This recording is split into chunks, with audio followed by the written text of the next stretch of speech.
여러분 안녕하세요. 오늘은 랜드샤워라는 공상 과학 괴물 영화에 대해 이야기할 것입니다. 스포일러를 미리 준비하세요. 근처 바다 가장자리 어딘가에서 아버지와 아들이 해안에서 낚시를 하고 있고 두 사람은 매우 커 보이는 것을 재빨리 잡을 수 있습니다.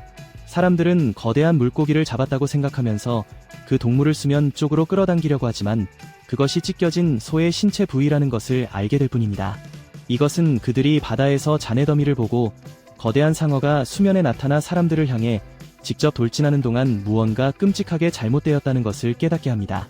인간들은 거대한 괴물이 바다에서 솟아오르는 것을 보고 공포에 떨다가 결국 땅에 내려앉아 인구 밀집 지역을 향해 직접 돌진합니다. 사건이 일어나기 6시간 전 한 무리의 부유한 투자자들이 비밀 지하 시설에 모여 있는데 그곳에서 첸씨라는 회사의 소유주가 인류의 암을 치료할 수 있는 그의 새로운 실험에 대해 사람들에게 보여주고 있다. 그 남자는 암을 퇴치하는 약을 만들기 위해 상어의 유전자를 조작할 계획을 세우고 있다는 사실이 빠르게 밝혀지고 그는 송이라는 야생 동물 전문가에게 거대한 동물을 실험실로 소환하라고 말합니다. 얼마 지나지 않아 그 남자는 특별한 소리 주파수를 사용하기 시작하고 결국 지하 웅덩이에서 튀어나와 모든 사람들을 놀라게 하는 거대한 생물을 끌어들이는 데 성공합니다. 이로 인해 투자자들은 즉시 첸씨와 계약을 체결하게 되고 회사 소유주는 사람들에게 실험의 마지막 단계를 시작하라고 말합니다. 그러나 싱이라는 수석 과학자는 더 진행하기 전에 두 번째 단계의 결과가 나올 때까지 기다려야 하므로 너무 서두르지 말라고 경고합니다. 그러나 첸씨는 투자자들로부터 벌어들일 돈에만 관심이 있기 때문에 그 여자의 말을 듣지 않습니다.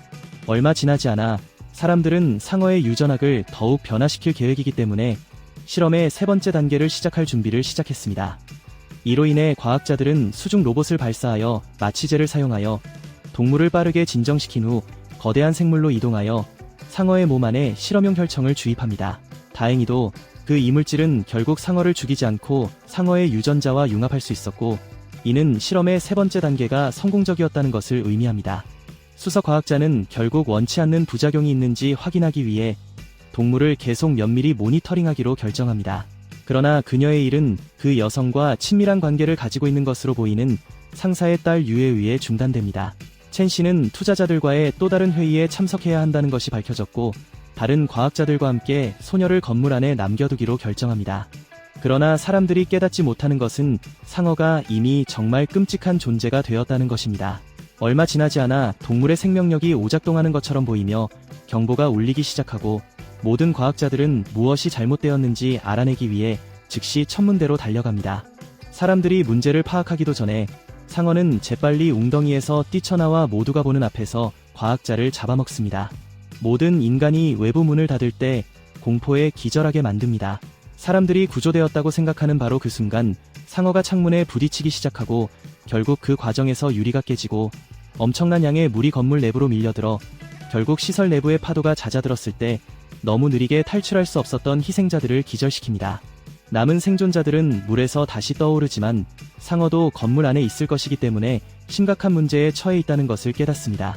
이로 인해 사람들은 돌연변이 괴물에게 죽임을 당하지 않으려고 즉시 가구 위로 올라가야 하고 거대 상어는 물속에서 천천히 인간에게 접근합니다. 한 암컷 생존자는 결국 공포에 질려 가구에서 떨어지고 그 생물은 한 입에 여자를 삼키고 그 과정에서 상어는 피를 쏟아내고 그 과정에서 상어를 더욱 배고프게 만듭니다. 송 감독은 이를 보고 시간이 얼마 남지 않았다는 것을 깨닫고 근처 무기 보관함으로 헤엄쳐 가다가 물속으로 뛰어들기로 결심하고 물속에 있는 마취제를 필사적으로 회수하려고 한다.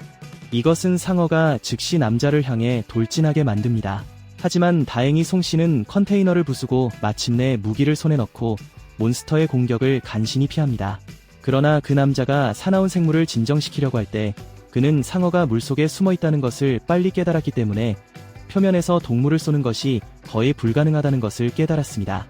다른 선택의 여지가 없었던 송은 마취제를 꺼내기로 결정한 후 물속의 괴물에게 직접 뛰어들어 주사기를 주사합니다.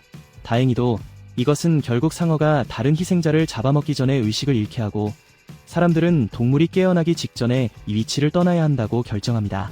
이것은 사람들이 거대한 생물을 깨우지 않고 출구를 향해 나아가려고 하기 때문에 다시 한번 물속으로 모험을 떠나도록 강요합니다. 사람들이 깨닫지 못하는 것은 생존자가 부상으로 인해 계속 피를 흘리고 있으며 이로 인해 상어가 피냄새에 깨어나고 결과적으로 피해자를 물속으로 끌고 간다는 것입니다. 사람들은 이것을 보고 공포에 질리기 시작하고 괴물은 남겨진 인간들을 계속 집어삼킵니다. 일행이 건물의 문이 오작동했다는 것을 발견하면서 상황은 더욱 악화되어 사람들을 괴물과 함께 효과적으로 가둡니다. 다행히도 인간들은 천장에 있는 환기 시스템을 통해 또 다른 출구를 재빨리 알아차리고 즉시 사다리를 향해 돌진하기 시작한다. 송 씨는 이것을 보고 상어의 사악한 공격을 간신히 피하면서 친구들로부터 그 생물을 꿰어내려고 하면서 사람들에게 시간을 벌기로 결정합니다.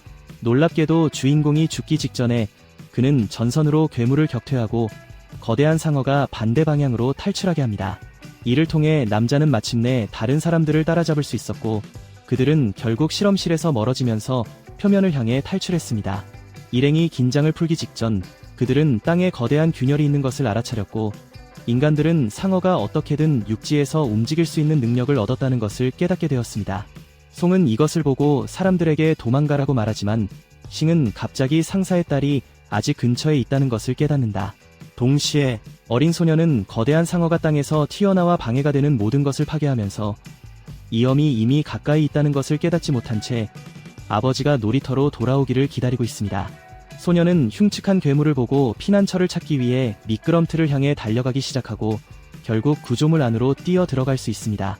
그러나 그 생물은 계속해서 인간을 사냥하기 위해 맹렬히 노력하며 그 과정에서 놀이터를 완전히 파괴합니다. 다행히 소녀가 괴물에게 죽기 직전에 송은 뒤에서 쫓아오는 거대한 상어로부터 재빨리 도망치기 시작하면서 때마침 아이를 구출할 수 있었습니다. 주인공은 결국 인간들에게 반대 방향으로 도망가라고 말하면서 다른 사람들을 향해 되돌아가고 그 거대한 생물은 모든 생존자를 먹잇감처럼 사냥하고 있습니다. 탈출하려는 사람들의 많은 노력에도 불구하고 괴물은 턱으로 희생자를 붙잡은 후 땅에 내려앉아 사람을 밑으로 끌고 가기 때문에 인간에게는 분명히 너무 빠릅니다. 팀은 이것을 보고 친구를 구하려고 노력하고 사람들은 괴물을 향해 뛰어들면서 희생자를 생물의 입에서 끌어내려고 합니다. 상어는 인간을 쉽게 떨쳐내는 동시에 희생자를 삼키고 친구를 구하려는 과학자에게 심각한 부상을 입히기 때문에 너무 강력해 보입니다. 이로 인해 사람들은 즉시 그 장소에서 도망칠 수밖에 없었고 괴물은 여전히 더 많은 인육을 갈망하고 있는 것이 분명합니다. 얼마 지나지 않아 일행은 바위가 많은 지형으로 밀려나게 되고 송은 상어를 속여 사람들로부터 멀어지게 하고 상어를 절벽 속으로 떨어뜨려 친구들을 구하려고 합니다.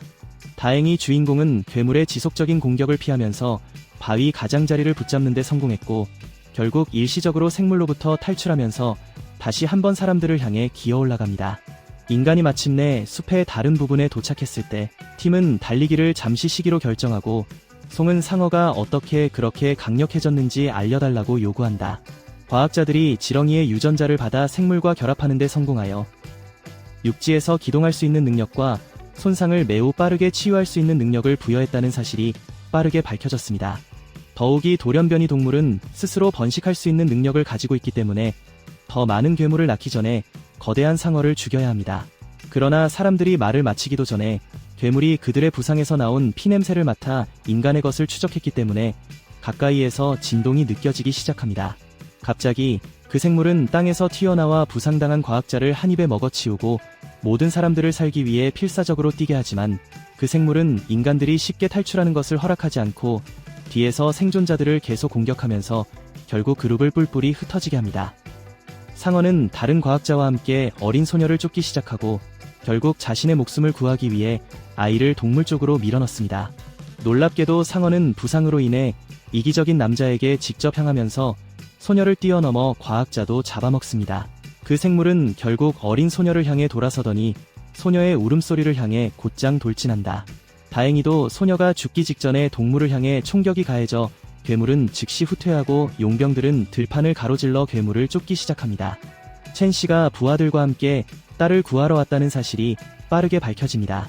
병사들은 거대한 괴물을 구석으로 몰아넣고 사방에서 괴물을 포위하려고 합니다.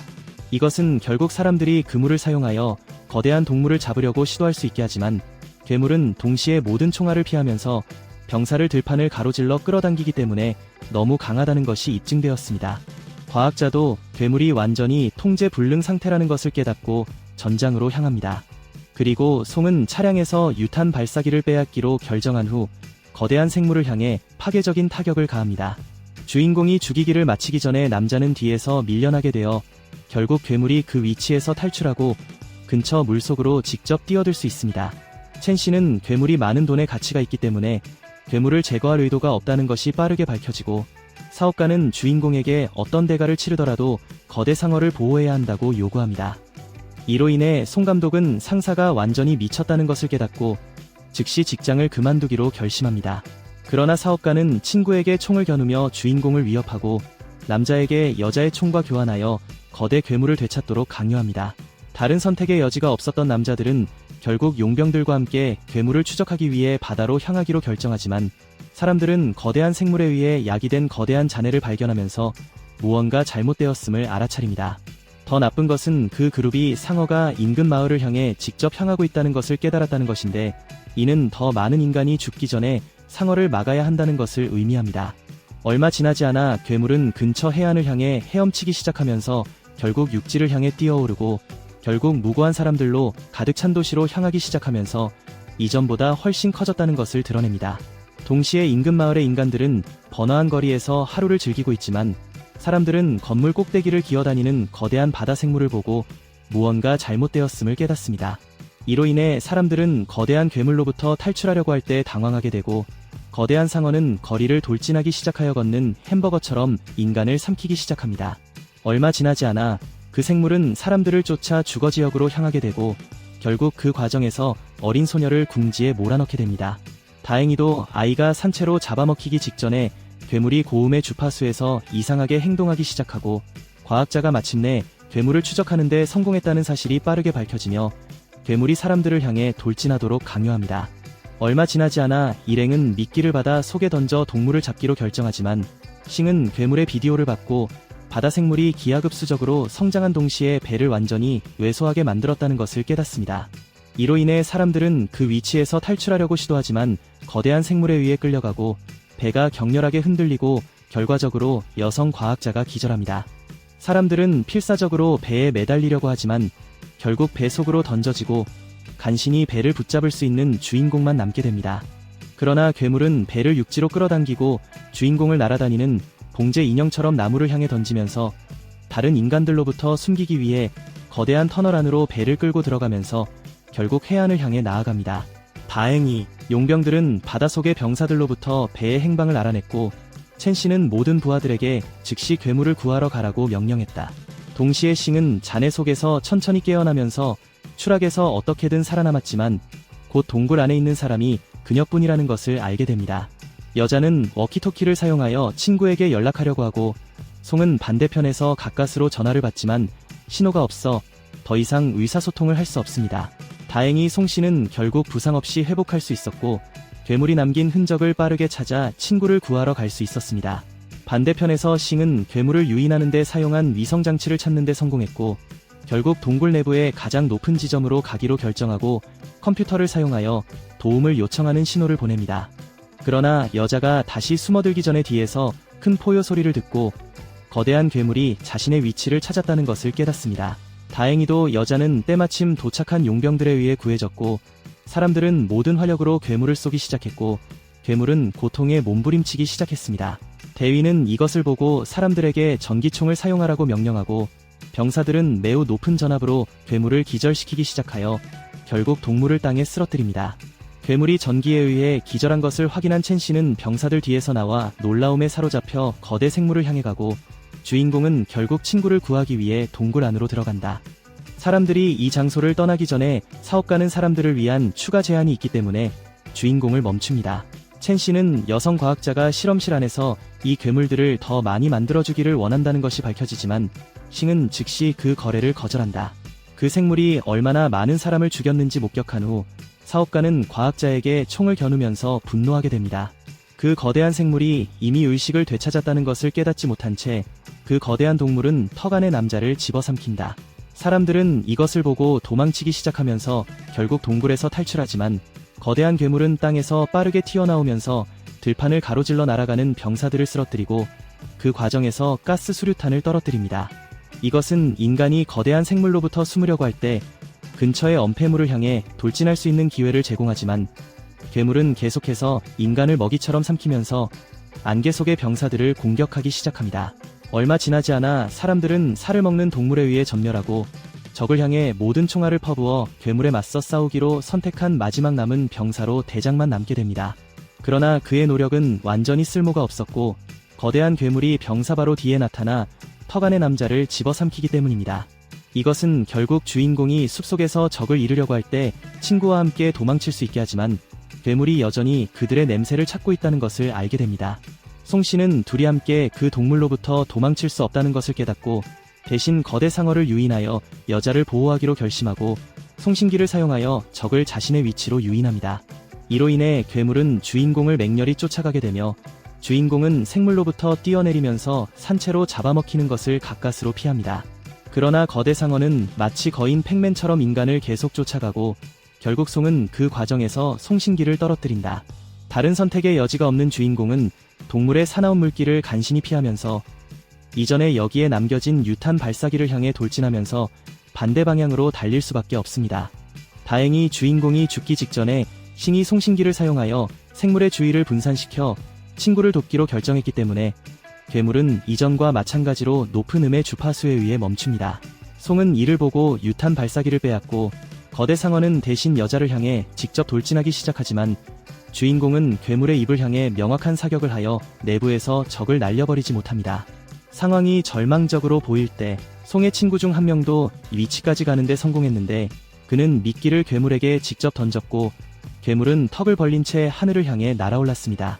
이로 인해 송은 괴물의 입안에 수많은 수류탄을 발사할 수 있는 기회를 얻고 괴물이 땅에 추락하여 세계에서 가장 큰 초밥으로 변하면서 괴물의 몸 안에서 거대한 폭발을 일으킵니다. 얼마 지나지 않아 사람들은 적이 마침내 죽었다는 것을 알고 폭발에서 회복했지만 눈에 보이는 곳에서 친구를 알아차리지 못했습니다. 사람들은 주인공을 찾기 위해 필사적으로 그 장소로 달려가지만 그 남자도 죽었을까 두려워한다. 하지만 다행히도 송 씨는 경미한 부상만 입은 채 친구들 뒤에 나타난다. 이로 인해 사람들은 주인공을 향해 달려가고 싱은 마침내 이 재앙에서 살아남은 것에 대해 절대적인 기쁨으로 남자를 껴안습니다. 그러나 인간이 깨닫지 못하는 것은 괴물이 이미 수많은 자손을 낳았기 때문에 위험이 아직 끝나지 않았다는 것입니다. 이 영화에 대해 어떻게 생각하세요? 아래 의견에 알려주십시오. 그리고 제 동영상이 마음에 드시면 좋아요를 누르고 더 많은 것을 구독하세요. 다음에 뵙겠습니다.